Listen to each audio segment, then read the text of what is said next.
China has achieved a great deal over the past 70 years. Its economy is the second largest in the world. Its mid-income population has surpassed the entire population of the U.S. China is building 3 megacities around Beijing, Shanghai, and Guangdong province, but that's the past. 2020 will see a new chapter in China's history, a bold vision for its future. The country is about to eradicate all absolute poverty among its 1.4 billion people and achieve what it calls a moderately well-off society. What challenges will China face? What obstacles lie ahead? Watch our special series on Closer to China, China 2020, Vision and Challenges.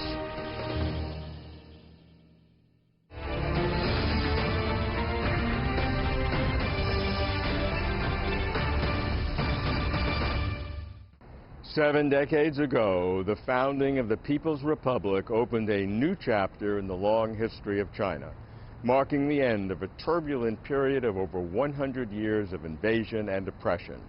7 decades later, China's transformation from a poor agrarian society into the world's second largest economy is a remarkable story. Under the leadership of the Communist Party of China, the CPC, the country's astonishing development surprised everyone, but the road was long and bumpy, with obstacles and challenges. In this special series on China 2020, Vision and Challenges, we assess China's transformation in 7 aspects, from political and economic development to social and ecological progress. In this first episode, we explore the big vision and broad guidance of China's political theories and structures. For example, what is the CPC's new slogan or directive, and why now? And broadly, what lessons can the CPC learn from 70 years of experience to benefit the new era? We look to the past to guide the future, to be closer to China.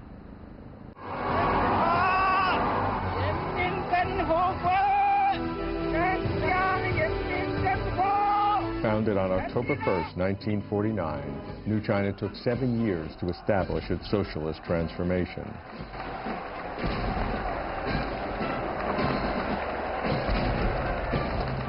The country formed the first National People's Congress, drafted a constitution, and implemented the fundamental system of socialism, the political and institutional foundation for China's future development.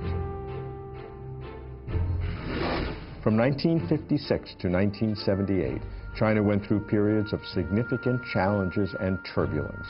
Isolated by both the West and the former Soviet Union, China successfully tested its first atomic and hydrogen bombs,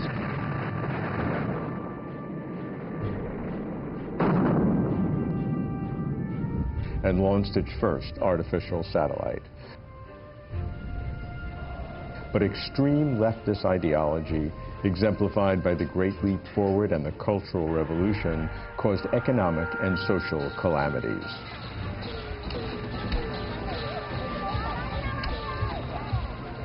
Since 1978, prioritizing economic development, China has been driving continuous and comprehensive reform, striving toward building a socialist country with Chinese characteristics. China is now the world's second largest economy, the largest manufacturing country, and the largest global trading country. People's livelihood has improved remarkably, and China has been a pioneer in engaging the public in the increasingly complex democratic process of contemporary governance. To explore China's political structures in the last 7 decades, and to discern how the country will carry out further reforms, I meet with political theorists and historians. Zheng Bijan, a longtime senior advisor to China's leadership; Rana Mitter, director of the China Center at the University of Oxford; Yang Guanbin, Dean, School of International Studies, Renmin University; and Zhu Guanlei, former vice president of Nankai University. When New China was founded now 70 years ago, it chose the name the People's Republic of China. Now, we all know what China means, but I'd like to understand what's the meaning of those other 2 key terms, people and republic. 人民的范围 The concept of the people has evolved during the past 7 decades in roughly 3 stages. First, after the founding of the People's Republic of China, the people were identified in 5 categories: the working class, the peasants, the national bourgeoisie, the petty bourgeoisie, and other patriots.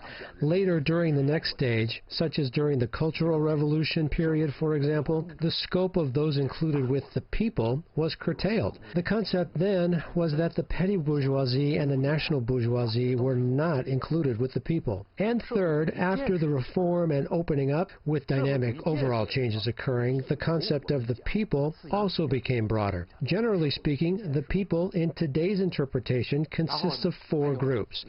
First are the majority socialist workforce, including workers, peasants, intellectuals, and civil servants. Second are all those working for the socialist cause, like private business owners. Third is the group of all patriots who support the CPC's leadership and socialism. And fourth are all patriots who support the reunification of the motherland and are dedicated to the rejuvenation of the Chinese nation. China had been a republic. In fact, Asia's first republic in 1912 was also tinged by a certain sadness, a certain feeling of gloom that things hadn't worked out because of the internal chaos, because of the wars that had been fought, and therefore it was time to renew the term. In Chinese, in fact, the term for the old republic, Minguo, is different from the one used today for People's Republic, Gongheguo. And for any Chinese speaker, that would indicate that it wasn't just a new country, it was also a new sort of system. How would you approximately divide the 70 years into different stages or phases or eras so that we can understand the progress that has been made? During Chairman Mao's tenure, from a political perspective, the Chinese people were liberated from foreign powers' invasion.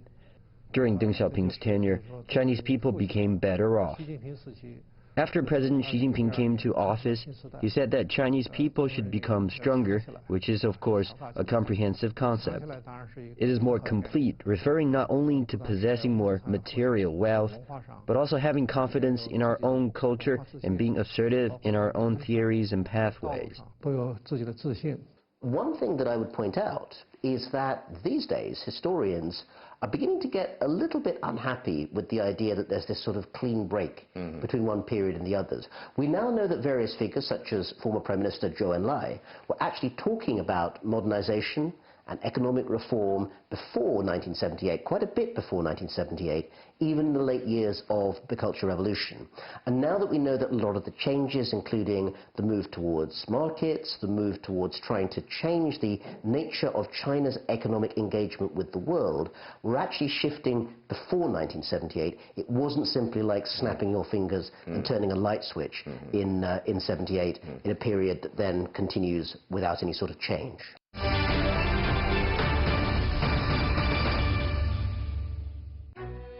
Over the last 7 decades, China's people's standards of living have improved remarkably.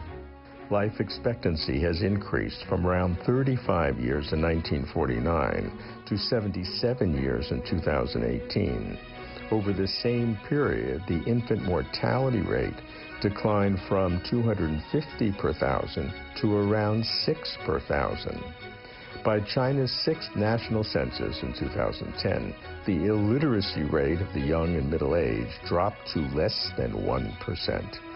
And people's annual average disposable income per capita increased from 170 yuan, or about $24 in 1978, to over $4,200 in 2018. What are the special features of China's developmental history over the past 70 years? To judge the development of the past 70 years, first of all, I must look at its fundamentals. Societal structure demarks the basis of the fundamentals of societal development. In a nutshell, though we had our twists and turns, a relatively good and vibrant composition of the members of society has taken shape. In the beginning, we had a structure of 2 plus 1. That is, after the socialist transformation in 1956, China was composed of the working class, the peasants, and the intellectuals. Sometimes intellectuals were seen as part of the working class, but sometimes not. So it is called 2+1. Such a simple social structure for roughly 600 to 800 million people was unprecedented in history.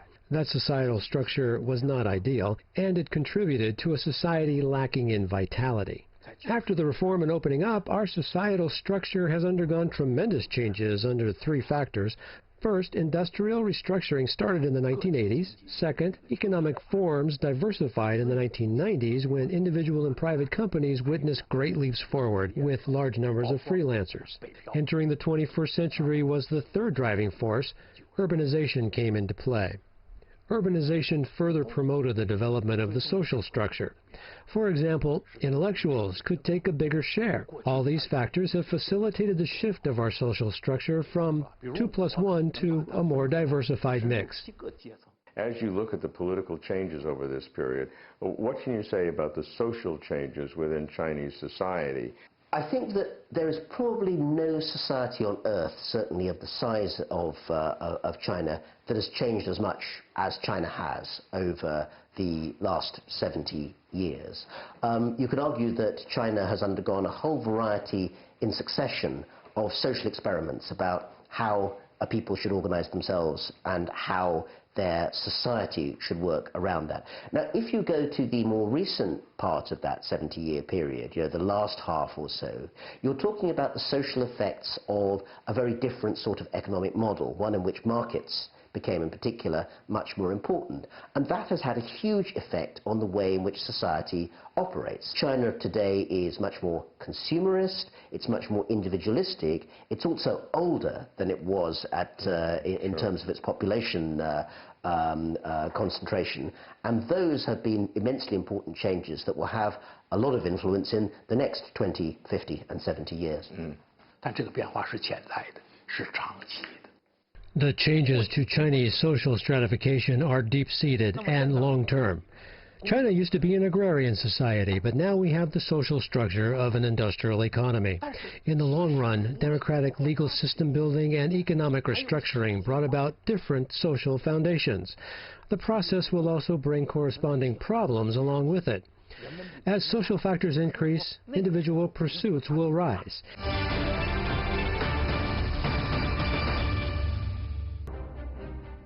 The man in this photo is Nie Xiubin. He was executed in 1995 for raping and murdering a woman on the outskirts of Shijiazhuang City in North China. In 2016, the Second Circuit Court under the Supreme People's Court revoked the previous verdict, ruling that the conviction had been based on insufficient evidence and unclear facts. China's judicial authorities have pledged to learn lessons from past errors and to prevent such cases in the future. From 2012 to 2017, judicial organs redressed 34 major wrong or mishandled cases. To improve judicial justice and credibility, measures have been instituted so that judges assume lifetime responsibility for cases they handle and are held accountable for any miscarriages of justice. In addition, new laws were also formulated. In 2014, the central leadership decided to compile the general provisions of the civil law, a crucial first step in developing the civil code. The law, a key element in building China into a moderately prosperous society by 2020, aims to regulate civil activities and modernize state governance. All these work toward the building of a socialist country with rule of law. We have the basic model of integrating democracy with the rule of law. What does that mean? It means that if democracy is void of the rule of law, it will only incur disasters. We once lived through that. The democracy of the Cultural Revolution was unbearable. In response, China officially set up a basic state governance strategy via the rule of law. It is essential. We are building a legal system with Chinese characteristics. From the constitution to criminal law and criminal procedure to civil law and civil procedure, a basic legal system is formed. But it still needs to be improved. We also carry out judicial reforms, including judicial independence, death penalty approval from the top courts, legal assistance to underprivileged groups, the establishment of the system of legal representation, and the trial and jury system. How do you judge, looking longitudinally across Chinese society, about the importance of rule of law, and how has that been interpreted and how has it been changing? I think you could look at China's development of rule of law as being a series of different sorts of experiments in various areas. On the one hand, you could argue that perhaps one of the areas where it's had the most effect is in terms of commerce. Now, one of the things that anyone would note about the last 40 years or so of Chinese society is that entrepreneurialism, business, and the size of the economy have taken off like, nobody's business. It's really been a huge change. Sometimes law has been slow to catch up with that particular development. There are also some areas of criminal law where there have been reforms, for instance in areas to do with the death penalty, which many of us are glad to see is being reduced significantly in some areas, although I have to say many of us would like to see it abolished altogether sooner rather than later. So in particular areas you can see that legal change, legal reform has been of significant importance in China. What's the relationship between rule of law and the nature of the People's Republic of China? In the final analysis, republic means the people make decisions over the public affairs of their own country. That right belongs to the people and is guaranteed by law. When talking about law-based governance, the rule of law should not only be apparent in the legislative process, nor simply manifest in the decision-making process of the officials.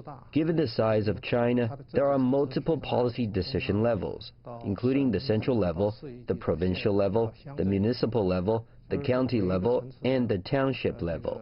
That is to say, officials of each level are subject to multiple rules and regulations. That is rule of law. We can be neither willful nor wayward.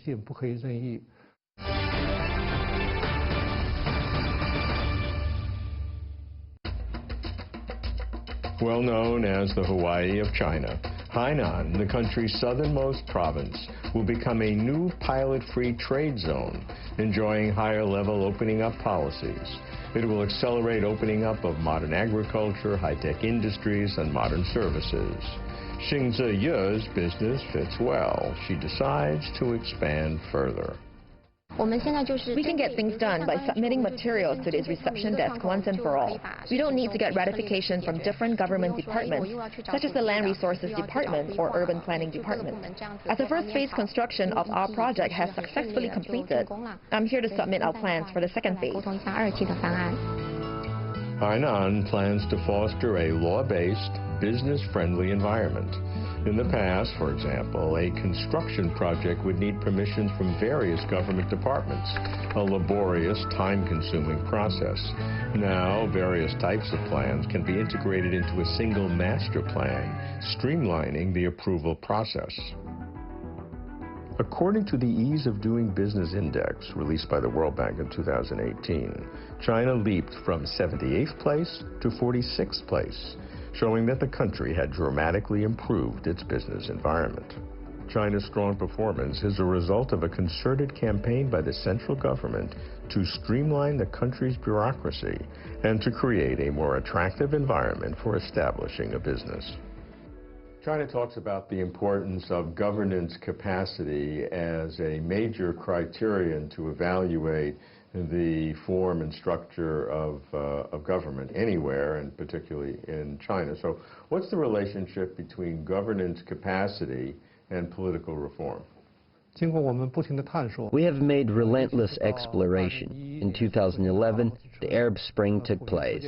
And before that, the color revolution swept around the world. But have those so-called political system modernization and westernization brought about better governance? No. What they had were national secession, political turmoil, long-standing ineffective governance, and people's basic demand being left unmet. After drawing a worldwide comparison, the party proposed the modernization of national governance in the third plenary session of the 18th CPC Central Committee. Therefore, when comparing one country with another, we should not simply focus on which structure has better systems or who is more modernized, but look to the government that is more able to satisfy the people's basic needs for their life. We particularly emphasize the building of a service-oriented government. It's not about one or two tasks, but a strategy for the development of the Chinese government going forward. The transformation of the government functions was proposed in the 1980s and is still an ongoing process. Like economic restructuring, the building of a service-oriented government is a highly complicated process. In recent years, people have noticed that we have made positive explorations in terms of delegating power, streamlining administration, and optimizing government services, such as reducing approval procedures, strengthening supervision, and broadening the range of services.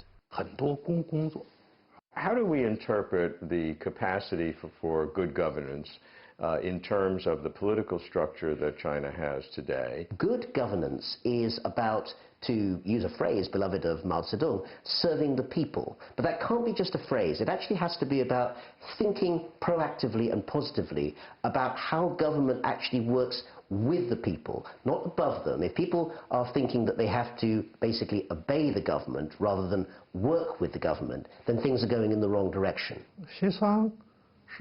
Consultation is the most historic political tradition in China. When democracy was introduced to China, we combined consultative and democracy into consultative democracy. Consultative democracy is the most important form of democracy in China. In December 2016, the CPC Central Committee issued the regulation that consultative democracy should be promoted across the nation and at all levels.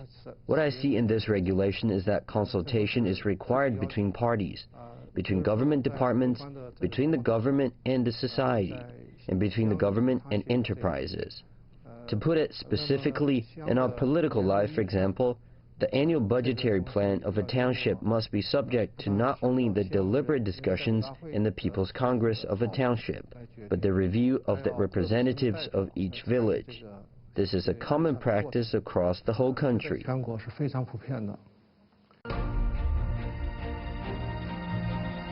China has achieved a great deal over the past 70 years.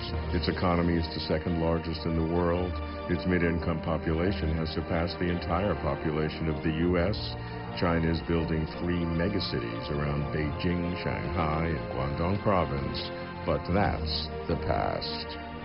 2020 will see a new chapter in China's history, a bold vision for its future.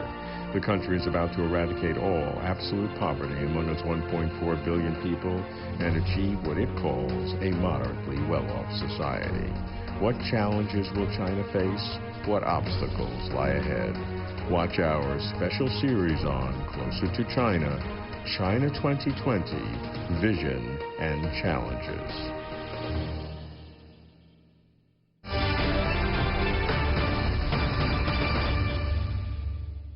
How do you see the lessons learned over the last 70 years applying to what needs to be achieved over the next 30 years?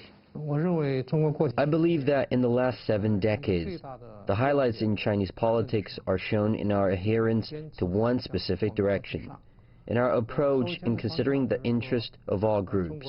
The adherence to the one direction refers to the fact that in a country as populous as China, we must stick to socialism. Since President Xi Jinping came to office, over 80 million people have been lifted out of poverty. That is very typical in socialism. But behind our adherence to socialism, there lies the leadership of CPC, which is unshakable. My second point is the approach of government to considering the interest of all groups. The goal of a country's governance is to incorporate different groups.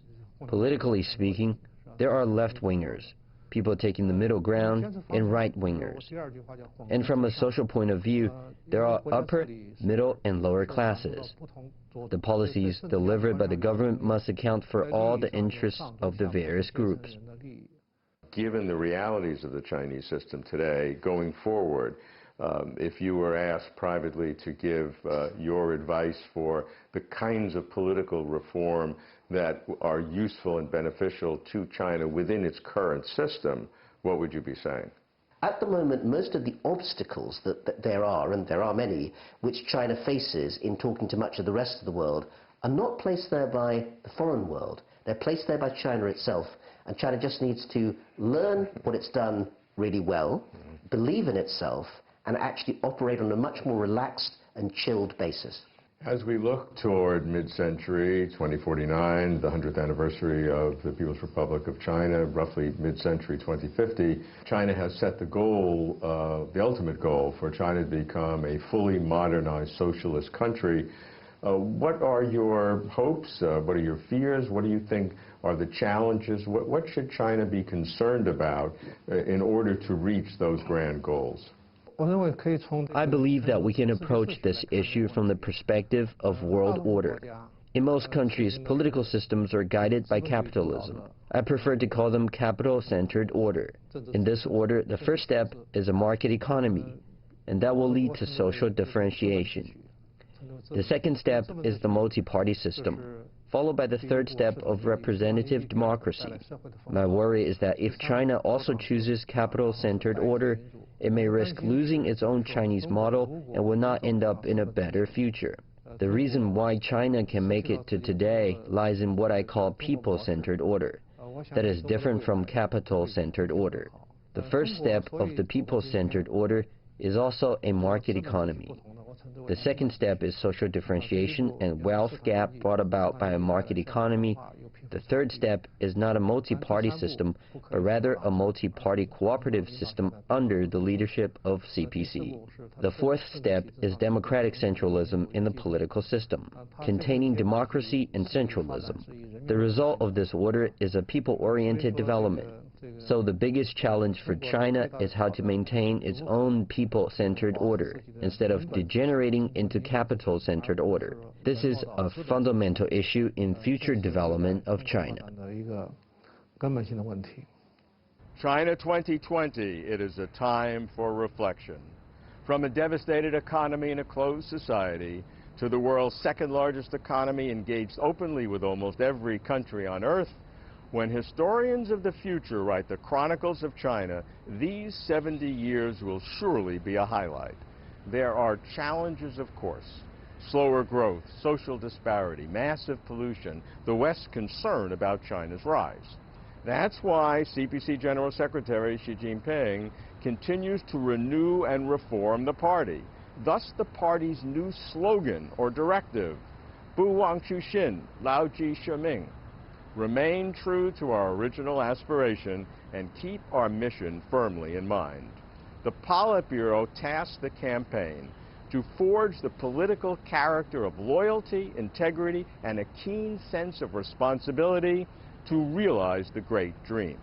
The intent at this time of escalating uncertainties is to upgrade the party system as the CPC is taking on even greater responsibility for leading the country.